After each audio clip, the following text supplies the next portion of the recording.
When did God told me to do it become a valid excuse for draining your emergency savings? I'm literally sitting in my 2018 Honda Civic in the parking garage level P3, spot 308, the one right next to the dented Kia Soul, because I cannot go back upstairs after what just happened on that video call. I just found out my father-in-law, Christopher Campbell, 60M, has been draining our emergency savings account for his own ridiculously niche medical treatments, and he used the God told me to do it defense. I mean, the audacity. I'm shaking so hard my iPhone 14 camera looks like I'm filming the Blair Witch Project. Honestly, I don't even know where to start with this dumpster fire. I'm Ashley Coleman, 39F, and 2 years ago I lost my younger sister, a tragedy I am still processing like every single day. That loss fundamentally changed how I view money and safety. I need a safety net. I need security. My husband, Brian, 38M, knows this. He promised me this. We've been together for 2 years, 8 months, married just over a year. Brian is a great guy mostly, but his family, the Campbells, they are a special breed of chaos, entitlement, and deeply repressed emotional damage. Specifically, Christopher, 60M, he's retired Air Force, deeply religious, and honestly, the kind of person who thinks the 1950s were peak societal achievement. Also happens to be massively transphobic, which is a huge issue because his eldest daughter, Grace Allen, 41F, is the most incredible, resilient person, and she's also the black sheep who moved to Portland 10 years ago, went no contact, and basically lives her best life away from their judgment. More on Grace later, because she's the only good part of this mess. The core of the problem started 3 months ago when Christopher had a minor heart scare. He insisted on getting what he calls alternative holistic healing treatment at a boutique clinic in Scottsdale that looks like it was designed by Gwyneth Paltrow on ayahuasca. The man refuses to use his actual insurance, which is top tier because he was Air Force, claiming it's big pharma garbage. This is where the financial hemorrhaging began. Brian and I had a joint savings account. It was my peace of mind money mostly. When we got married, I insisted on keeping $10,000 in there untouched. This was the money I had painstakingly saved up post-loss, specifically earmarked for catastrophe or buying a house. Brian swore he'd never touch it. That money was my emotional security blanket. Weeks ago, I went to check our balance before auto-paying our $1,247 rent for the apartment 3B. It smells faintly of our neighbor's garlic bread 24/7. I hate it, and the math was not mathing. The account was supposed to be at $10,189.44. It was at $6,812.20. A massive chunk over $3,000 was just gone. Immediately started scrolling through the transaction history on the Chase app. The withdrawals weren't big, scary $3,000 lumps. They were insidious. There were about 6 withdrawals over the last 8 weeks, all labeled ATM withdrawal, but occurring at weird, specific locations. Like one for $500 on a Tuesday at 11:47 a.m. near a hospital in Scottsdale. Another one for $200 with the description, Cash App transfer. Then a series of smaller ones, $347 for something vaguely labeled medical supplies. NGL, I thought Brian was hiding a massive Amazon addiction at first, and a random $85 charge from something called Desert Moon Wellness. I confronted Brian about it that night. We were watching Love is Blind and eating Talenti gelato, the salted caramel flavor, because I needed comfort. Me? Hey, Brian, did you move some money from the savings? Brian totally focused on the TV, scrolling his Samsung Galaxy, which has an awful cracked screen BTW.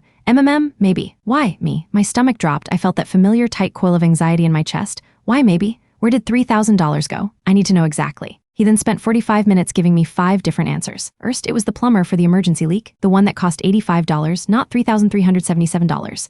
Then, it was I needed to cover some expenses for my dad. Then, I bought a Peloton and returned it. They haven't refunded the full amount.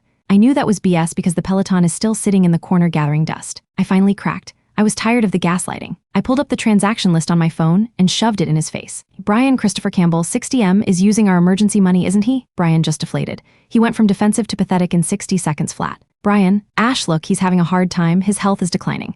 He needed a little help and his credit cards are maxed out, and he asked me and I couldn't say no. Me, you couldn't say no to him, but you could say no to me. We had an agreement. Money was for the house down payment, or if one of us got seriously sick. I am still paying off the hospital bills from my sister's last few months, remember? Every $43.67 grocery bill I swipe, I am thinking about making up that money. He tried the classic manipulation tactic. After all I've done for you, supporting you through your loss, you're going to get mad at me for helping my own father. The rage I felt. I swear I saw red. That line using my grief as leverage is unforgivable. I wanted to key his beat-up Toyota Corolla, but I just settled for throwing the tub of Talenti against the back of the couch. NGL, I immediately regretted wasting the caramel swirl. The ultimate compromise we reached, after a terrifyingly silent 24 hours where I seriously considered moving back into my mom's house in Westfield, was that we needed a family meeting, a virtual one. Everything had to be out in the open, on the record, with witnesses. The witnesses were Christopher, 60M, Brian, and me, and I insisted on inviting Grace Allen, 41F. Grace. Oh my God. Grace is Christopher's oldest, and she literally fled the state 10 years ago to escape his religious judgmental BS, particularly after she came out and transitioned. Christopher still refers to her by her dead name and refuses to acknowledge her identity, which is why they are currently no contact. Brian tried to argue against inviting her, saying it would only antagonize Dad, but I was done caring about Christopher's feelings. Grace is fiercely intelligent, financially savvy, and has zero tolerance for Christopher's crap. She was my only ally. I texted Grace at 3:00 p.m. on Monday, knowing she's 3 hours behind me in Portland. Hey, super stressful thing happening with your dad. We need to do a virtual sit-down tomorrow to talk money and boundaries. Can you be free? I need backup. Grace replied immediately, OMG, what did he do now? Tuesday 5:30 p.m. EST works. Zoom or Teams? Send the link. Popcorn ready. So the stage was set for Tuesday at 5:30 p.m. EST. I had blocked out the time on my work calendar, telling my boss I had a crucial doctor's appointment. Technically, dealing with this kind of toxicity feels like a medical emergency. I spent all day Tuesday prepping. I reviewed all the transaction statements, highlighted the specific dates, and even drafted a list of firm boundaries. 1. Christopher is financially cut off. 2. He must start using his insurance. 3. We need a payment plan for the money he took. 4. Apology to me, Ashley. 5:28 p.m. I was logged into the Zoom meeting, sitting stiffly at the IKEA desk in our living room.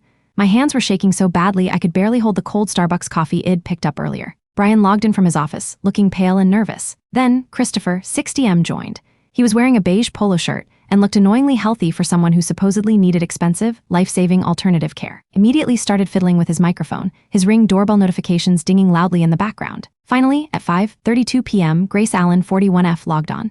She was wearing massive, chunky silver earrings and a bright purple shirt, looking absolutely radiant despite the stress. She gave me a slight conspiratorial nod, my signal that she was ready to unleash hell. Christopher, predictably, ignored her existence completely. He looked right at Brian. Christopher, son, I don't know why we had to drag Ashley into this. This is between me and you, the man of the house. Me cutting him off instantly, my voice tight. Actually, Christopher, this is between you and the joint bank account that I funded and you effectively stole from. Grace is here because she has a right to know what kind of financial liabilities you're creating. Grace didn't miss a beat. She leaned into her camera, taking a slow sip of her drink. Grace, hello, father. Nice to see your face. Can call me Grace, by the way, as always. Christopher's face hardened, the transphobia radiating through the fiber optic connection. Christopher, I believe we are here to discuss the Lord's provision, not distractions. This is where the conversation derailed. Fast, I pulled up the screen share, showing the Chase statement, zooming in on the $500 Scottsdale withdrawal. Me, this $500 withdrawal on May 1st. What was this for exactly? Because Brian told me it was a plumber, then he said it was medical supplies. Christopher sighed dramatically, tilting his head back like he was summoning patience from above. Christopher, Ashley, you need to trust I am fighting a spiritual battle here.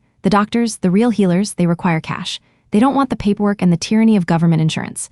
I am paying for treatments that will ultimately save my life, treatments that Brian agreed were necessary. Brian looked like he wanted the floor to swallow him whole. Brian, Dad, I said I understood why you felt you needed them, but I didn't agree to you cleaning out our savings. Christopher scoffed. Son, that money wasn't doing anything but sitting there, losing value to inflation.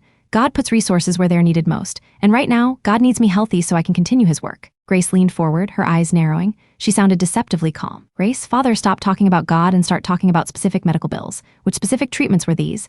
And since you refuse to use your existing insurance, do you understand that you have effectively stolen over $3,000 from Ashley and Brian? Christopher ignored her, focusing entirely on me again. Christopher, Ashley, you have money because you are blessed. I know you had your sisters passing a tragedy, certainly, but you need to look forward. This money was meant to be used for something important. And what is more important than saving my life? Me. I could feel the heat rising up my neck, my hands were fists. Saving your life with our savings? Christopher, we had that money specifically reserved because of the insecurity I felt after losing my sister. We were already worried sick because the deductible on Brian's dental work wasn't met, and we have a $1,200 vet bill for the dog waiting. You knew that. You knew what that money represented to me. He then said the single most infuriating, entitled thing I have ever heard, complete with the sanctimonious head tilt. Christopher, I know you struggle with the concept of faith, Ashley, especially after the unfortunate passing of your sister. But you need to understand that the resources Brian shares are my resources, through him. And honestly, I needed that money to pay Dr. Kellen, who is a genius. I'm undergoing high-dose vitamin IVs, specific ozone therapy, and some highly specialized vibrational healing. That last one alone was $800, plus the supplements, and I needed those $200 withdrawals to cover the cost of the supplements that Amazon won't carry. Vibrational healing. I almost laughed, except I wanted to vomit from the stress. $3,377 gone for vibrational healing. Grace burst out laughing a loud, clear, dismissive sound that echoed through the Zoom call. Grace, vibrational healing? Are you kidding me, father? You're telling me you stole money from Brian's wife, who is trying to recover from grief and financial loss to pay a snake oil salesman for good vibes? You really haven't changed. Christopher's face turned purple. This was the trigger. He stopped pretending to be polite. Christopher, you wouldn't understand, Grace. Live in a cesspool city, you deny God's design for your body, and you consort with people who have no moral compass. You are a lost cause. Frankly, I find it highly inappropriate that Ashley invited you to this family conversation when you clearly have no stake in our actual well-being. Grace's smile vanished. The shift in her demeanor was instantaneous and terrifying. I knew Christopher had just made the biggest mistake of his life. Grace, actually, father, I have a massive stake in this. See, I spent years trying to get Brian to understand how predatory you are, and since you want to talk about medical bills, let me tell you what I found out. Brian was looking horrified, shaking his head slightly at Grace, trying to signal her to stop, but she was already past the point of no return. Grace took a deep breath, looking directly at Christopher, ignoring Brian and me entirely. Grace, I looked into Dr. Kellen's practice, the Scottsdale holistic specialist you're obsessed with. I checked their financing records because you know I know how to check things. And guess what I found? Those medical bills, the ones you said were crippling and required you to steal Brian and Ashley's savings? She paused for dramatic effect. The silence was so thick I could hear my own pulse thumping in my ears. Christopher was stammering. Wait, what? What are you saying? Grace dropped the bomb, her voice steady and lethal. Grace, they aren't crippling, Father. They aren't even yours. Dr. Kellen's most expensive client is listed right there, under an alias you use for your online prayer groups, and the procedure description is not for vibrational healing. It's for an elective cosmetic surgery. You took Ashley's emergency money, the money she saved after losing her sister to fund a facelift and hair plugs. I literally felt the blood drain from my face. Brian gasped and knocked his cheap metal travel mug onto the desk. Christopher Campbell, 60M, immediately went for the deflection, screaming into the microphone. Christopher, that is an absolute lie. You are remembering it wrong. You are twisting this as always because you hate me. That never happened. Grace just held up her phone, the screen showing a PDF document. Grace, want me to screen share, Father? I've got the PayPal invoice right here. It was exactly $3,377 for services rendered, including post-op care. I was hyperventilating. Not only was he stealing, but he was lying about his health, the one thing Brian would never question. He hadn't been fighting for his life, he had been fighting gravity. I looked at Brian. His face was pure devastation and betrayal. He looked at the floor, unable to meet my eyes. Before I could even formulate a coherent sentence, I think I was ready to scream or maybe throw up. Christopher lost it entirely. He started shouting, truly shouting, about how Grace was the devil and how this was persecution. Christopher, you are being dramatic, Ashley. You are both too sensitive. And Grace, you need to turn back to God, or you will find yourself paying for your sins. I knew you shouldn't have been invited. This is the kind of chaos you bring. Grace looked directly at him, completely unbothered by his ranting. Grace, actually, Father, I think I'm done paying for your sins, but Ashley and Brian will be needing that $3,377 back plus interest. And this is where my part gets interesting. She paused again, waiting until Christopher had exhausted his furious rant and was just breathing heavily into the mic. Grace, you see, I haven't been entirely forthcoming either. Reason I know Dr. Kellen's records so well isn't just because I looked them up. It's because Dr. Kellen's head financial administrator, Lynn, is my partner's sister. When Lynn saw Brian's name attached to the transfers, because yes, Dad, you were sloppy and used Brian's Cash App twice, she contacted me. She didn't want the clinic tied up in this kind of mess, especially since she knew the procedure was purely cosmetic and not life-saving. Grace smiled, a sharp, terrifying smile. Grace, and here's the fun part. Lynn gave me the specific dates and times you were in the clinic. Do you remember Tuesday, May 7th, Father? You told Brian you were at the church retreat all day, but you weren't. You were on Dr. Kellen's table. Christopher opened his mouth to deny it again, but Grace cut him off, her tone chillingly calm. Grace, and I know you were there because Lynn gave me the security footage from the waiting room. She also gave me a high-quality recording of a conversation you had with Dr. Kellen in the pre-op room, where you discussed why you needed Brian to funnel the cash because your wife wouldn't approve of the cosmetic cost, and you were worried about your appearance at the upcoming Air Force reunion. My heart stopped. Security footage? A recording? Grace looked at Brian and me, her face softening slightly. Grace, Ashley, Brian, my immediate contribution to setting firm boundaries is this. I have documented proof that Christopher committed financial fraud, claiming a medical necessity that was purely elective, and lied to both of you about his whereabouts. I also have evidence of a specific, non-kosher payment arrangement he made with Dr. Kellen to hide the expenses. And because I am the black sheep, I have zero qualms about what I am about to do with this information. Christopher was absolutely speechless, his face pale now. He started breathing rapidly, gripping the side of his chair. Grace leaned in one final time, her voice a low threat. Grace, Father, I am giving you 2 hours. You will send $3,377 back to Ashley and Brian's account immediately via Zelle. If that Zelle transfer isn't complete by 7:35 p.m. EST, I am emailing every single piece of evidence, including the video and the audio recording, to your retired Air Force command structure, your church board, your health insurance provider, and your wife. And trust me, I've already drafted the email. It's really detailed. It even references the transphobic comments you made 5 minutes ago, just for context. I was too stunned to speak. Brian was covering his face with his hands, making a low, miserable noise. Christopher was frozen, staring into the camera with sheer, unadulterated terror. I looked at the clock. It was 5:35 p.m. He had exactly 2 hours before Grace detonated his entire existence. And then, just as Christopher was starting to stutter something about calling his lawyer, a notification popped up on the bottom of Grace's screen. Grace sighed, glanced down, and looked back at us, the cool calculation back in her eyes. Grace, oh well, this complicates things slightly. Sorry, everyone, hold that thought. She minimized the Zoom screen briefly, and I heard her typing rapidly, followed by the distinct sound of an Amazon package being dropped heavily near her door. When she came back, she was no longer smiling. Her eyes were wide, and she looked genuinely disturbed. Grace, okay, new rule. Christopher, you have 2 hours to pay, or everything goes out. But I just received a frantic text message from my partner's sister, Lynn, the financial administrator. She just ran out of Dr. Kellen's office, and she's currently sitting in her car in a Target parking lot, exactly like Ashley is about to be doing in 30 minutes. Because, apparently, Dr. Kellen isn't taking this threat well. She looked straight at the camera, her breath hitching slightly. Grace, Lynn just texted me that Dr. Kellen walked into his office, pulled out a stack of documents, including the ones related to Christopher's payment fraud, and threw them into a shredder. And he told her that if she or anyone else breathes a single word about his VIP clients and their cosmetic work, he will report her to the state medical board for HIPAA violations, fire her immediately. And then he said he has something far more sensitive on Christopher Campbell than just a facelift thing, and I quote, "That will make his life and his marriage hell." Grace stared at Christopher, who was now sweating profusely. "Grace, Father, what did you pay Dr. Kellen $7,000 for back in 2017? Because according to Lynn, Dr. Kellen has that record saved and he's apparently ready to use it." I looked at Brian, who was staring at his father with an expression of dawning horror. Christopher was gripping his chest, completely silent, his eyes screaming pure panic. And I realized, sitting there at 5:38 p.m., that $3,377 was just the tip of a massive, disgusting, years-long iceberg. Whatever Christopher was hiding, it was worse than financial fraud or transphobia. It was something worth $7,000 and the complete destruction of his family.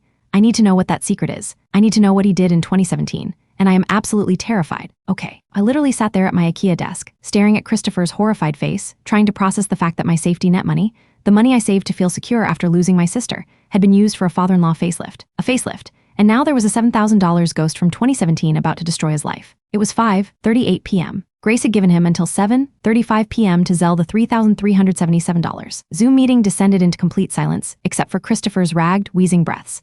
Brian finally lifted his hands off his face, looking utterly defeated, like someone had just told him Christmas was canceled forever. "Me, Christopher. The 2017 payment, what was it for?" My voice was shockingly calm, I think because the initial shock had passed and now I was just running on pure adrenaline and rage. Christopher looked at Brian, then back at me, his eyes pleading. "Christopher, Ashley, please. This is between me and God. It's private. It has nothing to do with the money I borrowed." Grace cut in instantly. She wasn't playing. "Grace, it has everything to do with it, Father. Because you leveraged Brian and Ashley's financial security to cover up an expensive elective surgery, and now the person who performed that surgery is threatening to expose you over a different elective procedure from 5 years ago. Suggests a pattern of deception and chronic overspending you hide from the rest of the family. Lynn said this $7,000 payment was specifically coded as sensitive elective outpatient care." "What does that mean, Christopher?" Brian found his voice shaking. "Brian, Dad, you told me you were helping at the church camp in 2017, remember? You were gone for a week. We had that terrible thunderstorm." Christopher started stammering, beads of sweat tracking down his temples. "Christopher, Brian, listen to me. This is what Grace does. She twists things. She's trying to break up your marriage, don't believe her." Grace rolled her eyes so hard I swear she saw the back of her own skull. "Grace, I have the security footage, Father. I have the audio recording. If you think I'm trying to break up their marriage, wait until Ashley hears what you said about her sisters passing in the pre-op room." My blood went cold again. I literally gripped the edge of the IKEA desk until my knuckles were white. "Me? What did you say, Christopher? In the pre-op room about my sister?" Christopher closed his eyes, shaking his head rapidly. "I don't recall. I was groggy. It was a stressful time." Grace smiled that terrifying, tight smile again. "Grace, oh, you recall. It'll refresh your memory. You told Dr. Kellen, and I quote, 'My daughter-in-law is fragile, always talking about that savings account. It's her grief money, you know, after that unfortunate situation with her sister. Such a trial. But honestly, the Lord took her for a reason, and now Ashley needs to stop hoarding and learn to trust divine providence. Getting this facelift is providence." End quote. Brian let out a choked sound, like a cry and a cough mixed together. I didn't cry. I didn't scream. I just felt a quiet, monumental shift inside me. He'd used my deepest trauma, my sister's death, to justify stealing money for his vanity, and he had judged her passing as unfortunate but necessary. "Me, get off the call, Christopher." My voice was flat dead. Christopher blinked. "What? Ashley, I apologize if I misspoke." "Me, no, you meant it. You have exactly until 7:35 p.m. to send the money. If it is 1 minute late, Grace is sending those emails. If you ever try to contact me, Brian, or our account again, I will file criminal charges. Get out." He tried to argue, tried to beg Brian, but Grace just hit the remove participant button before he could even form a full sentence. It was brutal. It was magnificent. The screen now just showed Grace, Brian, and me. Brian was slumped over his desk, head in his hands. Grace looked at me, her expression finally softening, the rage replaced by genuine concern. "Grace, Ashley, I am so sorry you had to hear that. I had to let him talk long enough to get the evidence I needed, but I didn't realize he was actively using your sister's memory to rationalize his actions." "Me? It's fine. I need to know about 2017. Grace, what did he do for $7,000? Grace hesitated. Lynn was vague. She only saw the code and the amount. Said Kellen was being extremely secretive about it, which means it's probably something either highly illegal, highly embarrassing, or deeply hypocritical given Christopher's religious stance. Brian finally looked up, his eyes red. "Brian, he went to that church camp during my parents' 35th anniversary trip. Mom couldn't go, she had knee surgery. Dad said he couldn't miss the retreat.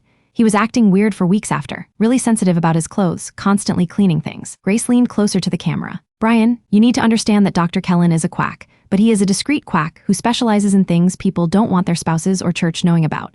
Given your dad's obsessive focus on appearance and his deep transphobia, I bet whatever that $7,000 was for, it contradicts his entire self-righteous identity." I told them I needed a minute. Literally logged out of the Zoom meeting right then, 5:45 p.m., and did exactly what Grace had predicted. I got in my car and drove down to the parking garage, P3, spot 308. I needed to be alone to process the fact that my husband knew, or at least suspected, his father was stealing and had enabled it. and that Christopher had effectively spit on my sister's grave. I sat in the car for 30 minutes, just staring at the peeling, no smoking sign. I didn't cry, I just focused on breathing. So 2 days later, the money came through at 7:15 p.m. that Tuesday. Christopher zelled $3,377 exactly with the memo, payment. No apology, no explanation, just payment. Grace sent me a screenshot confirmation from her end. She hadn't sent the emails yet. The next day, Wednesday, Brian came home from work looking like a refugee. He tried to hug me in the kitchen while I was microwaving sad leftovers. I flinched so badly he pulled away instantly. Brian, Ash, please, can we talk about this? About my dad, I am so sorry. Me, you're sorry you got caught, or you're sorry he used my sister's passing to justify theft? Brian sighed, running his hand over his close-cropped hair. Brian, both. I am sorry I enabled him. I didn't realize how deep the lying went. He told me the procedures were chemotherapy alternatives, required immediately, and he promised he would pay us back in 3 months when his retirement fund matured. Me, he was getting hair plugs and ozone therapy. Brian, you saw the PDF Grace showed us. You heard what he said about my sister, and you still kept this from me for weeks. He admitted he was terrified of his dad. Honestly, TBH, I get it. Christopher is intimidating, the classic toxic patriarch who controls everyone through guilt and Christian morality. But my loyalty was exhausted. Me, we need to talk about us, Brian, not your dad. Brian, what do you mean us? Me, I mean I need to feel safe again, and right now I don't feel safe with you. You broke a fundamental boundary, the emergency savings, and then you lied about it for 45 minutes. When the truth came out, you enabled your father to use my dead sister as leverage. We talked for 4 hours that night. It was exhausting. I was mostly calm, listing facts and betrayals. He cried, he pleaded, he apologized incessantly, but nothing he said could rewind the tape. That account, that $10,000, was my last fortress. He let the enemy breach the walls. I told him I was calling a lawyer on Friday. I needed to understand my options. We're only a year married, no kids, just a joint lease and a very confused dog named Buster. Fast forward to Friday, I spent $300 on a consultation with a family lawyer who specializes in quick, simple separations. And GL, I felt gross saying the word separation out loud. She told me that since we had separate retirement accounts and no shared major debt except the car loans, which were separate, the logistics were straightforward. Main hurdle, the lease on apartment 3B, we signed an 18-month lease in January. We were only 5 months in. Breaking it would cost $2,494. That $3,377 Christopher paid, it instantly became the divorce fund. The irony was crushing. I texted Grace afterward. Me, I had a lawyer consultation. It's happening. I have to break the lease. Grace, good. Need help packing? I can fly out next weekend. Seriously? Grace, seriously, I owe you. And I want to watch Christopher burn from a closer vantage point. I knew Grace was the only person who understood the level of rage I was feeling. She had spent 40 years fighting the same toxicity. A week went by where Brian and I slept in the same apartment but in separate rooms. He took the couch, which still smelled faintly of Talenti splatter. I slept in the bed, but I barely slept. I binged The Good Place and stress ate 2 bags of microwave popcorn. We were civil. We talked about bills and logistics. We split up the streaming passwords. I kept Netflix, he kept Hulu, a true tragedy. During this week, Christopher tried to call Brian every hour. Brian finally put his phone on silent, but his voicemail box was overflowing. And then, Tuesday morning, the true complication hit. I was getting ready for work, listening to a podcast about Scandinavian true crime when my phone dinged. It was an email from a random address, dkellenasuk@protonmail.com. The subject line was, Concerning Christopher Campbell 2017. My hand started shaking immediately. I knew I shouldn't open it, but I couldn't stop myself. The email was short, formal, and utterly chilling. Is Coleman, I understand you are currently in possession of certain documents regarding my practice and Mr. Campbell's recent cosmetic services. While my initial reaction was to protect client privacy, recent threats made by Mr. Campbell's estranged family have forced my hand. I believe that full disclosure of Mr. Campbell's financial and personal history will clarify the situation and prevent future misunderstandings. Original $7,000 service in 2017 was not cosmetic, but was required after a period of extreme reckless behavior that Mr. Campbell engaged in. The procedures, while elective, were necessary to prevent a catastrophic breakdown in his marriage and social standing. Attached is the summary note from the surgical follow-up. Please note the specific diagnosis and the required recovery protocol. You will find that $7,000 was a very small price to pay for what he was trying to hide. Attached was a PDF. I opened it. It was formatted like a medical invoice summary, dated July 2017. Patient name, C. Campbell alias, David C. Procedure. Extensive chemical peel and skin graft preparation, Category A reason for procedure. Severe blistering and chemical burns to the upper torso, chest, and arms, complicated by minor dermal abrasion consistent with aggressive self-tanning solution application and subsequent panic-induced scrubbing. I read the phrase, aggressive self-tanning solution application, 3 times. I literally burst out laughing hysterically, the kind of manic laughter that borders on crying. Christopher Campbell, the homophobic, judgmental, hypermasculine retired Air Force man who thinks the 1950s were God's blueprint for society, had almost chemically burned himself to death trying to get a perfect bronze glow for his Air Force reunion in 2017. He hadn't been at church camp. He was recovering from a tanning disaster. $7,000 wasn't medical necessities. It was dermal repair after a vanity accident. I immediately forwarded the email and the PDF to Grace with the subject line, Holy cow. Grace responded instantly, OMG, I knew it was something ridiculous. A tanning accident? Lynn said Kellen kept saying it was the most embarrassing thing a colonel has ever paid for. Then she sent a voice note. Grace's voice was sharp with realization. Grace? Ash, wait, think about this. Why would Kellen send this to you? He's protecting himself. He realized that if he lets Christopher's financial fraud get exposed, then people might start asking about the real reason Christopher needed cash in 2017, and Kellen doesn't want to explain why he was doing intensive skin grafts for a tanning fail. He sent this to you to show he has leverage, but it actually gives us leverage back. Grace called me immediately. Grace, we need to hit him hard, Ashley. Christopher isn't afraid of losing money. He's afraid of losing his reputation at the Air Force reunion and his church. If his entire life is built on a foundation of being morally superior, and now everyone knows he nearly killed himself trying to fake a tan, the hypocrisy alone will destroy him. This is worse than a facelift. This is humiliation. Grace instructed me to do two things. 1, contact Christopher directly. 2, be absolutely firm about the terms of the future. I called Christopher at 10:00 a.m. He answered on the second ring, sounding frantic. Christopher, Ashley, did you get that email? It's all lies. I was exposed to hazardous material in the desert that year. Kellen is just protecting himself. Me, save the lies, Christopher. I read the procedure description. Aggressive self-tanning solution application. I am not an idiot. You spent $7,000 because you wanted to look younger and tanner for your reunion, and you almost put yourself in the hospital. You have been lying about your health and your finances for years, all to maintain this ridiculous image. Christopher started yelling again, but I cut him off. Me, this stops now. I am divorcing Brian. He knows. The lease is being broken and I am moving out. You are still a problem because Brian is enabling you, and as long as I am tied to him, you are a financial risk to me. And honestly, Christopher, I just want peace. Christopher shifted tactics, going immediately to victim mode. Christopher, Ashley, don't do this to Brian. He needs you. He's so fragile right now. Think about your sister. What would she want? She would want you to forgive. I snapped. That was the last straw. Me? You do not get to use her name ever again. She would want me to be safe and secure, which is why I created that savings account. The one you stole from. And because you asked, I am sending this email detailing both the facelift fraud and the 2017 tanning disaster to the Air Force Reunion Organizing Committee and your church board. Christopher pleaded, his voice cracking. No, please, that is my life, my legacy. My wife can't know about the tanning incident.